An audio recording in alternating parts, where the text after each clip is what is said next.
નમસ્કાર મિત્રો, સ્વાગત છે આપણી યુટ્યુબ ચેનલ એજ્યુ પ્રવાસની અંદર। તો મિત્રો, આજના વિડીયોની અંદર આપણે વાત કરવી છે ગુજરાત ગૌણ સેવા પસંદગી મંડળ દ્વારા છે એક કાયમી સરકારી નોકરી માટે જાહેરાત આપવામાં આવેલી છે। જેમાં છે મિત્રો કુલ 4304 જગ્યા પર ભરતી છે। જે ભરતીને આજે આપણે તમામ માહિતી મેળવવાના છીએ। કઈ કઈ પોસ્ટ માટે જગ્યા છે, કુલ જગ્યા કેટલી રહેશે, પગાર ધોરણ શું રહેશે, ફોર્મ ભરવા માટે તમારી પાસે શું લાયકાત હોવી જોઈએ, ઉંમર મર્યાદાની શું જરૂર પડશે, કોને કેટલી પરીક્ષા ફી ભરવાની થશે, નોટિફિકેશનની તમામ માહિતી અને અરજી તમારે કેવી રીતે કરવી તેની તમામ માહિતી છે મિત્રો આજના વિડીયોની અંદર આપણે મેળવવાના છીએ। એટલા માટે વિડીયો છે અંત સુધી જરૂર જોજો અને વિડીયો તમને ગમે તો લાઈક કરજો, આ વિડીયોની લિંક તમારા મિત્રોને શેર કરજો। અને આ તમામ માહિતી મેળવીએ એ પહેલા જો તમે આપણી ચેનલની અંદર નવા આવેલા હોય તો ચેનલને સબસ્ક્રાઇબ કરી બેલ આઇકન ઉપર પ્રેસ કરવાનું ભૂલશો નહીં, જેથી કરી આવી કોઈ પણ માહિતીના વિડીયો અમે અપલોડ કરીએ તો એને નોટિફિકેશન છે મિત્રો સૌથી પહેલા તમને જોવા મળે। તો ચાલો મિત્રો આપણે તમામ માહિતી જોઈએ। સૌપ્રથમ વાત કરીએ પહેલી પોસ્ટ તો જુનિયર ક્લાર્ક વિવિધ ખાતાની અંદર જે જુનિયર ક્લાર્ક હોય એના માટેની પોસ્ટ છે। કુલ જગ્યા 2018 રહેશે। પગાર ધોરણ છે મિત્રો 26,000 રૂપિયા મહિનાનો આપવામાં આવશે।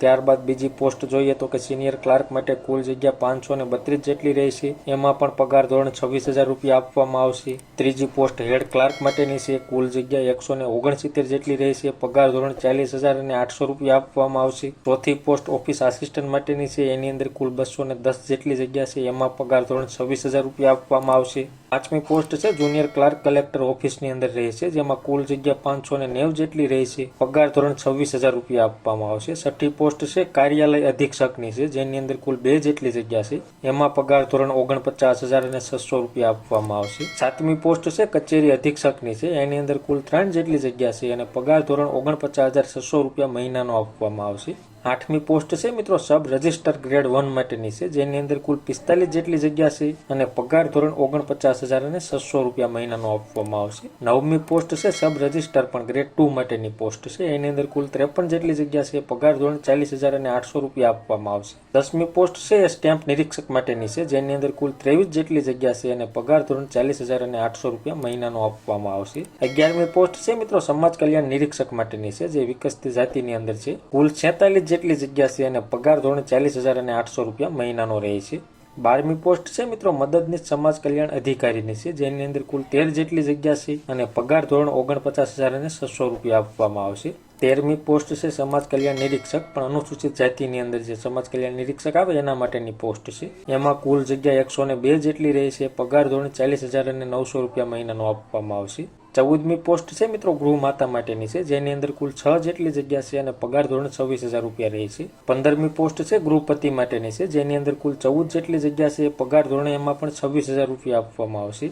અને 16મી પોસ્ટ મદદનીશ આદિજાતિ વિકાસ અધિકારી માટેની છે, જેની અંદર કુલ 65 જેટલી જગ્યા છે, પગાર ધોરણ 49,600 રૂપિયા મહિનાનો આપવામાં આવશે। અને 17મી પોસ્ટની વાત કરીએ તો કે એનું નામ છે મદદનીશ સમાજ કલ્યાણ અધિકારી, જેની અંદર કુલ 7 જેટલી જગ્યા છે, પગાર ધોરણ છે મિત્રો 49,600 રૂપિયા આપવામાં આવશે। ત્યારબાદ 18મી પોસ્ટ છે આસિસ્ટન્ટ અને આસિસ્ટન્ટ ડેપો મેનેજર માટેની છે, એની અંદર કુલ 372 જેટલી જગ્યા છે અને પગાર ધોરણ છે મિત્રો 26,000 રૂપિયા મહિનાનો આપવામાં આવશે। ત્યારબાદ 19મી પોસ્ટ જોઈએ તો કે ડેપો મેનેજર એટલે કે ગોડાઉન મેનેજર માટેની પોસ્ટ છે, જેની અંદર કુલ 26 જેટલી જગ્યા છે અને પગાર ધોરણ છે મિત્રો 40,800 રૂપિયા મહિનાનો આપવામાં આવશે। અને 20મી પોસ્ટ જોઈએ તો કે જુનિયર આસિસ્ટન્ટ માટેની પોસ્ટ છે, કુલ જગ્યા 372 રહેશે, પગાર ધોરણ છે મિત્રો 26,000 રૂપિયા મહિનાનો આપવામાં આવશે।